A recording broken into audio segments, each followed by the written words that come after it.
bring an understanding into our stories of how the world works, because it's our stories that define roles for ourselves, that tell us what's important, that create meaning, and money is part of those stories.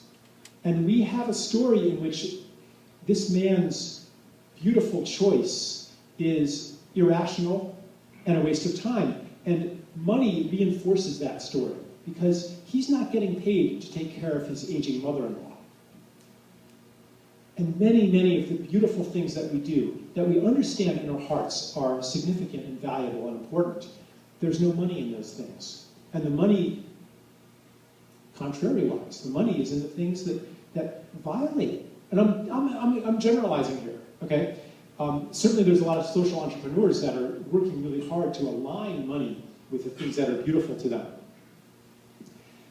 But the tide of money in most people's experiences makes it hard to do the things that you really love. And even when you're doing something you love and you get paid, then there's these compromises that you have to make. And the choice that maximizes the career advantage or the market acceptance or whatever, that's not the choice that's the most beautiful.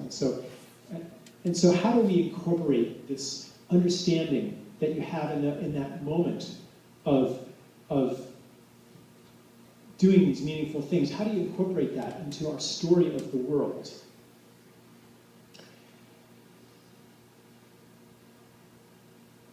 So, let me just, well,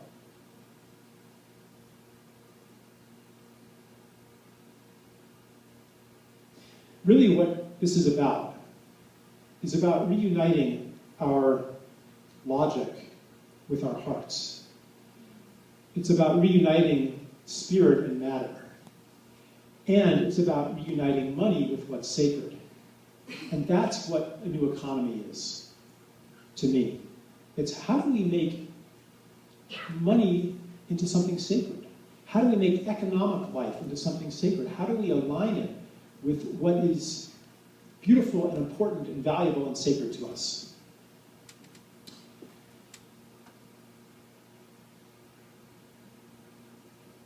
So, I will explain a little bit about how money works today. How many people were at the Hive last time I was in Vancouver? Okay, so only about a tenth of you. So I will go through this again. So here's a really basic explanation of how money works, okay? And why it's a force for evil today. Yeah, I mean, it would be nice to blame greed, you know? But you find that the more money you have, the greedier you become. It's not that the greedy people make a lot of money, it's that money makes you greedy. They did a study of millionaires, and to be in this study, I think it was Boston University or something, it was a wealth study, and to be in the study you had to have a net worth of $25 million or more. And they asked, they gave you a questionnaire, and they said, one of the questions was, do you have financial security? And the vast majority of the respondents said no. How much would you have to have in order to have financial security? That was the next question. How much would it, And on average, they named a number 25% more than what they had, which tells us that no amount of money is enough. No amount is enough.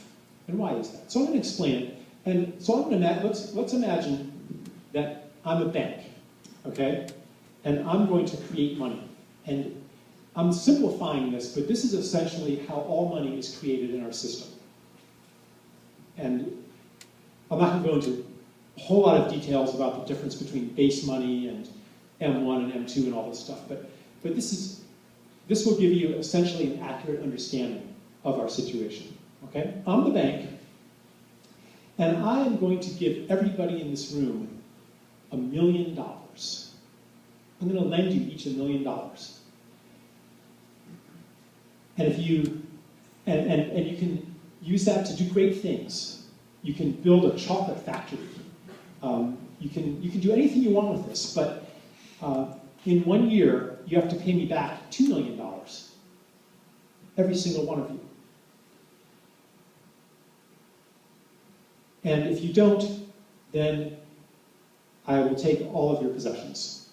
And you will have to spend the rest of your life paying me. Okay?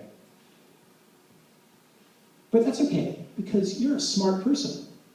You're going to use that $1 million to create goods and services, and you're going to sell them to other people in this room, and you're going to make $3 million. And you're going to pay me back $1 million of principal, another $1 million of interest, and you get to keep $1 million for yourself. Okay? And you're going to have to work hard. You're going to have to compete with everybody else, but you can do it, right? You're smart, aren't you? Well, does anyone see the problem here? This is how all the money is created. So basically, half of you, no matter how smart you are, half of you have to go bankrupt. Because everybody has $1 million, everybody owes me $2 million. There's more to the story, okay? But this is the first step. So you're all now in competition with each other for not enough money. Now, maybe before we did this, you're friendly and you're cooperating and sharing, but now, underneath all of that, everybody knows that we're in competition for this scarce thing. And so everybody's kind of your enemy now. Everybody's kind of your competitor. And you get along fine until it comes to money. And when it comes to money, then, whoa, don't take advantage of me. Then we're kind of suspicious. And everybody wants to get the best deal. Now, in the real world, and in our game, the story doesn't end there. Because in a year, when everybody has to pay me their $2 million, everybody can. Why can you? Because I've lent you each another $1 million. Or more. And this also comes with interest. And how is that going to get paid when those loans come due? Well, by then I'll have lent even more money into existence. And when those loans come due, I'll lend even more into existence. More and more and more, forever and ever and ever. So the system actually works as long as I keep creating new money. Now, who am I going to lend it to?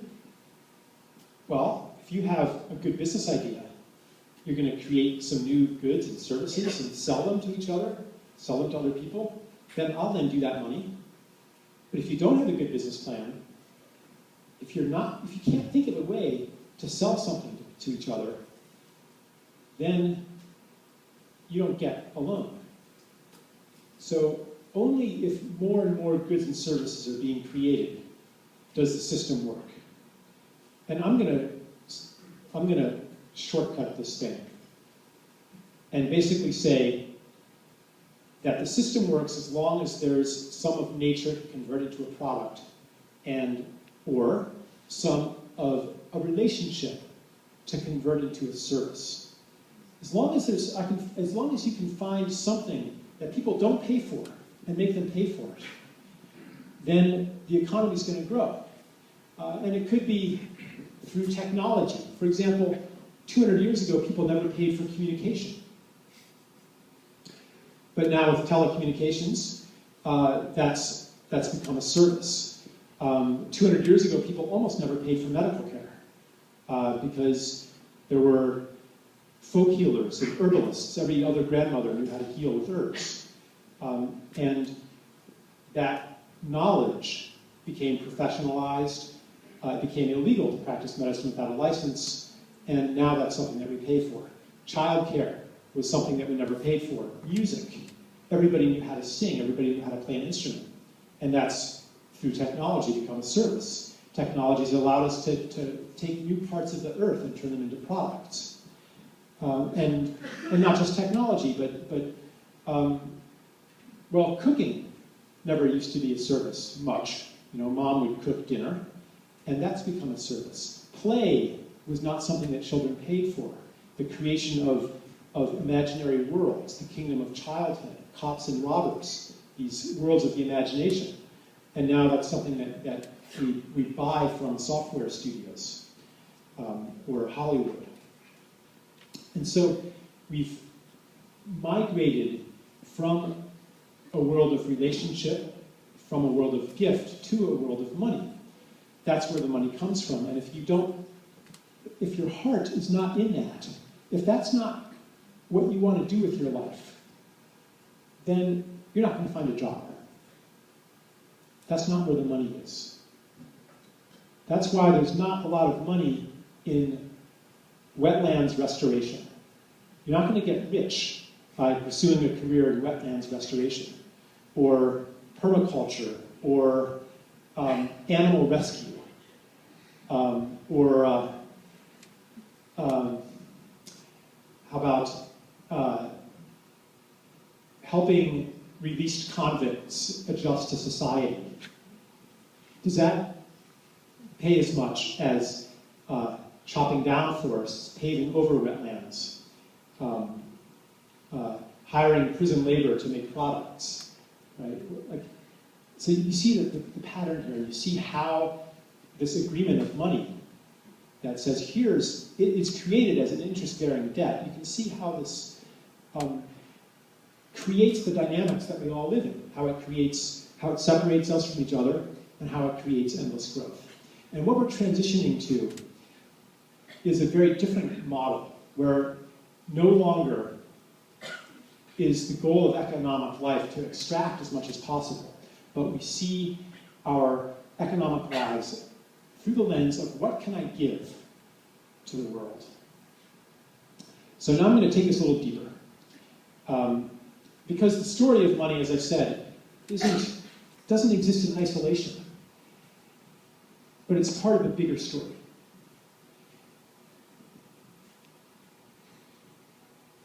And I'm going to call it the story of the people. Every culture has a story of the people. And this story answers the deepest questions that a human being can ask. Like, who are you? What's the purpose of life? What's valuable? What's important? Where have we come from and where are we going? What's the nature of reality? How does the world work? Every culture has a different answer to these questions. Our answer has been something like this. What you are, who you are, is a separate individual among other separate individuals in an external universe. You are this kind of bubble of psychology inside a flesh machine, bumping around against other bubbles of psychology in this external universe that doesn't care about you. It's not part of you. So you have to protect yourself. And security comes through controlling as much as possible of this external universe. And in this world, if you control more, that means I control less. So more for you is less for me. So we're all in competition with each other. And this answer to the question, who are you? Pretty much every field of human discourse has, in civilization, I'm not talking about indigenous people, okay? But I'm talking about like mainstream civilization. Everybody gives you the same answer, up until recently. So a kind of like psychology, like you're this mind, right? You're this consciousness in a body. Religion, you're a soul encased in flesh. Biology, you are a meat machine programmed by your genes to maximize reproductive self-interest. Physics, you're a mass operating according to deterministic laws, a bunch of parts bumping around together. Economics, you are an economic actor a rational man or woman seeking to maximize your financial self-interest, right? All of these different fields agree on what a human being is. But other cultures had a different answer to that. Their story of self was different. And they said something like, maybe what you are is the totality of all your relationships. What you are is a point of awareness. The same point of awareness as everybody else is. We're the same being looking through different eyes. What you are is all your relations. And what you do to the world, you're doing to yourself. And everything you do to yourself has an effect on the world. And every relationship that you have and every action that you take is significant. That was a different story. And you can see that in that story, what the man and his taking care of his mother-in-law, what he was doing in that story is perfectly logical. It's not crazy anymore. What we're seeing today is a breakdown in our basic stories. I'll tell you one more, which would be the story of the people that says, what is humanity here? What's the purpose of humans on Earth? Why are we here? Where did we come from? Where are we going? And that story said, well, we started off as being these naked, helpless animals, struggling to survive, and then thankfully, thanks to our big brains, we developed technology, and we took over. We took control of natural forces. We harnessed them, and we transcended all limitations that bind other animals. And gradually, we became the lords and masters of nature.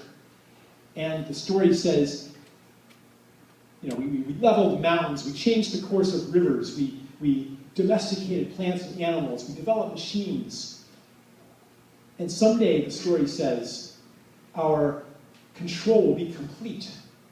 Science will develop the theory of everything. And we'll extend our control to the molecular level, to the genetic level.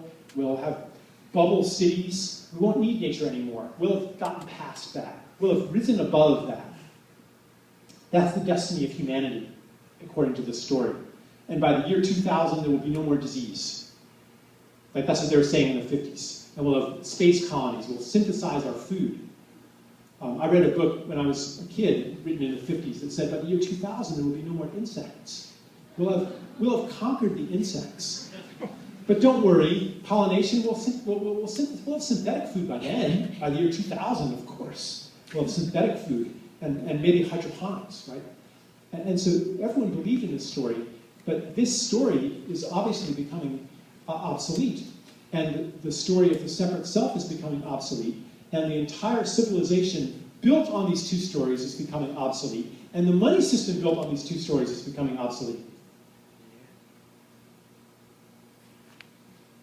And that's why it kind of feels good when that premonition of disaster looms.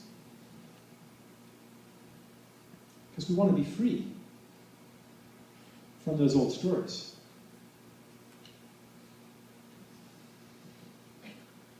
All of our institutions are built on them.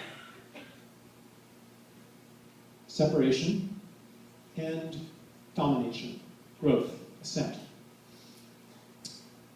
Rising above nature. Even our spirituality is built on them. Raising your vibrations. Right? You're supposed to conquer the flesh, conquer desire. A spiritual person doesn't give in to pleasure, doesn't just do what he wants. You have to conquer nature, rise above nature, right? So it affects our spirituality, it affects our money system, it affects our medical system. It's about insulating ourselves from the microbial world and conquering germs and arresting the processes of life, controlling them. It's in our educational system, which kids can't just do whatever they want. They have to develop work habits, study habits, and conquer their profligate desires. It's in all of our systems. And as these two stories grow old and infirm and begin to fall apart, all the systems built on top of them are falling apart too. They're falling apart because they're not working anymore, and even scientifically, they're not working anymore. You know, the separate self in an external universe, that's Newtonian physics, where your effect on the universe is no more and no less than the amount of force you can exert, because that's how physics works. From Galileo and Newton, you know, the cart keeps moving until force is applied, and then it changes course. So if you want to change the universe, you have to exert a force, and guess what? That means it's hopeless, because the amount of force, the powers that be have way more force than you do. You're just one person. Nothing you do matters. Despair is built into that worldview. And when we limit ourselves to the methods of force, we can't accomplish anything. So, what's happening now is that the old stories and the systems built on top of them are falling apart, and that is giving birth to new stories. And it can't happen any other way, I don't think, except through this breakdown. An old world has to fall apart for a new world to be born. An old story has to fall apart. That's how it is for me. If my framework for understanding my life and for understanding the world still works for me, then I'm not going to change, usually. Like, I just keep doing it. As long as I can pretend that life is working, I don't change. And our society is the same. Right now, it's still possible to pretend that it's working. The financial elites, the political elites, you know, all we got to do is get economic growth started again. And things are okay, you know? Normal will come back. It's only when it's obvious that normal isn't coming back, you can't pretend anymore, that real change can happen. And that's another reason why we're looking forward to this disintegration of our stories, to the disintegration of our world. Now, for many of you in this room, you probably wouldn't be here, except that it already stopped working for you. Or maybe you're still kind of in that old story,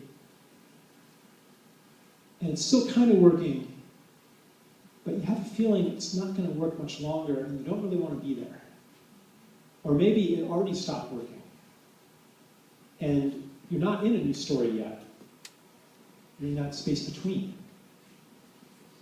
Or maybe you're in a new story, but it's still a little bit fragile.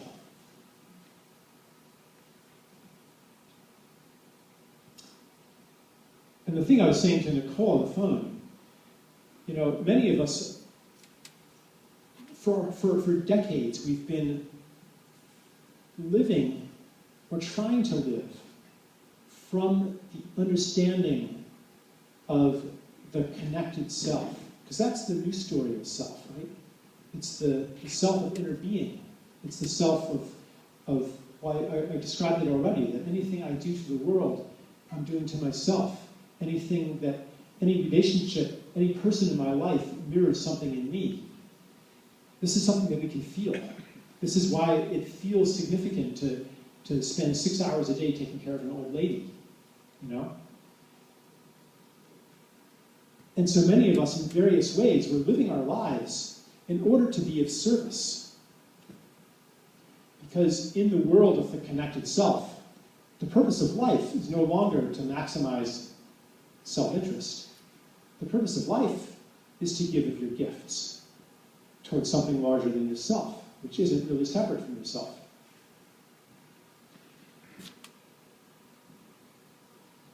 And in the old world, that's crazy. And so anyone who's been living in the gift has felt a little crazy. Money has told us we're a little crazy. Our parents maybe, or the internalized voice of authority says, you're naive, you're impractical. What good does it do? I was talking to Dagan today, and she had this moment. She's biking through the rain to deliver her compost to the city compost facility, and like, what good does that do when millions of other people aren't doing that? When climate change is happening, and there she is biking through the rain, one person doing that. What good does that do? And the rational mind can say, well, if everybody did that, then the world would be a lot better. But guess what? Newsflash, everyone isn't doing that. And if everyone were doing that, then it wouldn't matter if she did that, right? Yeah, like the mind of separation cannot find any reason to do that. It's insane. And everything worth doing today is insane. Yeah. Amen. But the logic of the connected self, that's not insane. From that logic of the connected self, it's not insane. It makes total sense. And that means that the heart and the mind, when we're immersed in the new story itself, the heart and the mind are no longer in conflict.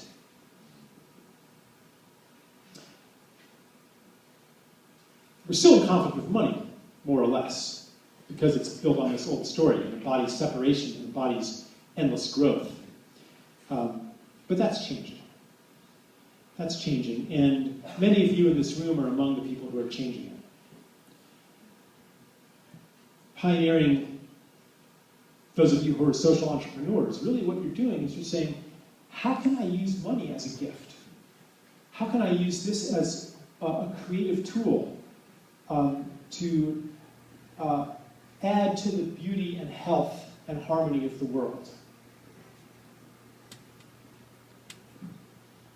There's no guarantee that you'll make a profit doing that. Yeah. But if we someday, and I'm not going to get too much into these details of aligning money with ecological well-being and social well-being, but it has to do with internalizing costs and changing the way that money circulates and the way that money is created. Someday, money will come into alignment with what's sacred, and those who are doing it already are kind of creating a template for that. But it doesn't have to be with money. Anyone who is living even a little bit from this place of the connected self, from this understanding of oneness, is helping to create that template.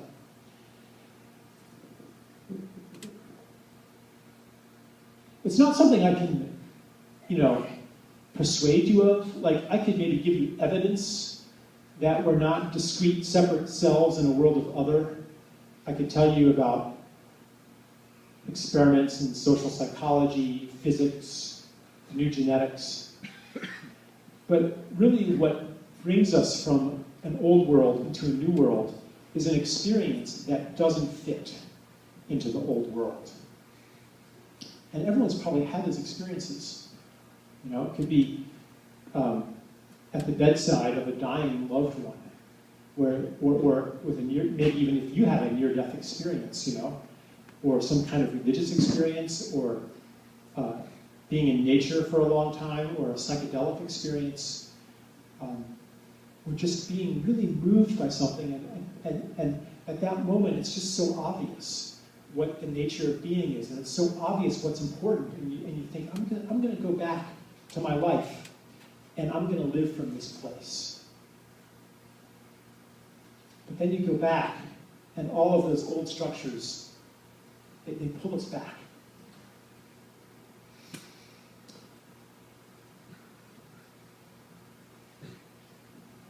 and we try to stay there. But no effort of will is enough to do it.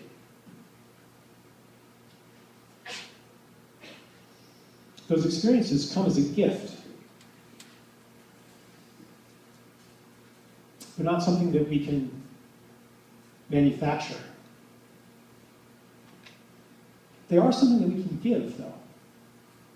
And so here's, if you're not a social entrepreneur, or if you are,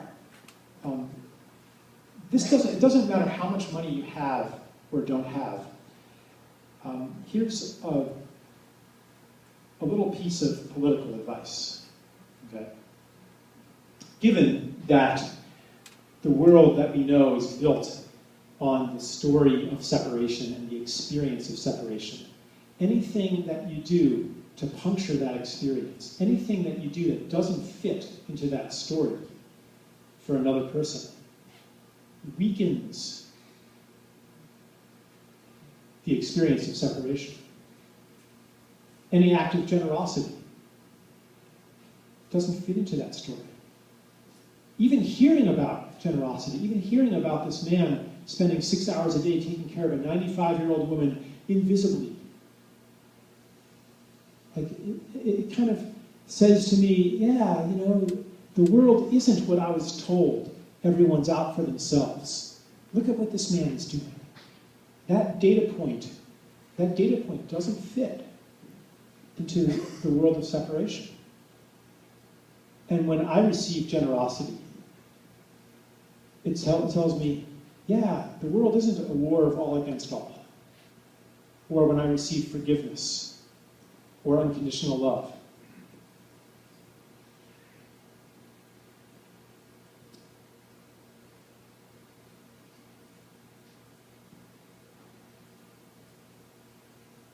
So one thing that's changing today is that more and more of us are having these kinds of experiences, and instead of getting pulled back into the world of separation, because there's so many of us, I mean, look at all of us here, 350 people in this room, we can hold each other in the place of inner beingness, and we can say to each other, these life choices you're making that don't make sense in the old world, well, that's not crazy. I'm doing it too. Here's what's real. We can help each other to believe what we know. Because in our hearts, we all know it. You know, we all can feel the significance of those acts that only make sense in the context of reunion, of interconnectedness. We can feel it. We can feel the significance of those acts, but we don't believe it because our beliefs are wrapped up in an old story. And we can't change our beliefs through willpower either. That's one of the errors of some of the New Age teachings, you know, that if you change your beliefs, you change your reality. Well, yeah, but we do not have the ability to change our beliefs. We're helpless to do that. But we can change each other's beliefs by giving each other experiences that don't fit into the old story. And so maybe I'll say one more thing about it.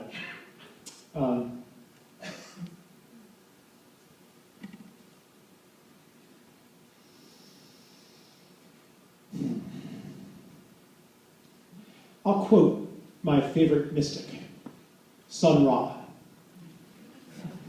You guys know Sun Ra? He was actually a very flamboyant entertainer in the 1960s. My brother sent me this quote. It was in a seed catalog. And Sun Ra said, "We've tried everything possible and none of it has worked. Therefore, we must try the impossible." So, let's put impossible in quotation marks. When you look into any crisis today, let's take climate change. You know, the climate scientists behind closed doors in private, they're not saying that we're looking at a 2-degree rise in temperature. They're saying 6, 8, 9 degrees Celsius. What is necessary to stop that is something on the order of ending all fossil fuel use in 5 years. Like that might take the edge off the catastrophe, right? What is politically feasible is to slow down the rate of increase. Maybe not even to freeze it in place, but to slow down the rate of increase, right? What's politically possible is nowhere near what's necessary. It falls far, far short. And that's true of almost every cause that you can imagine, whether it's environmental or social. You know, like what's it going to take to have peace, to have peace and brotherhood and love in the Middle East?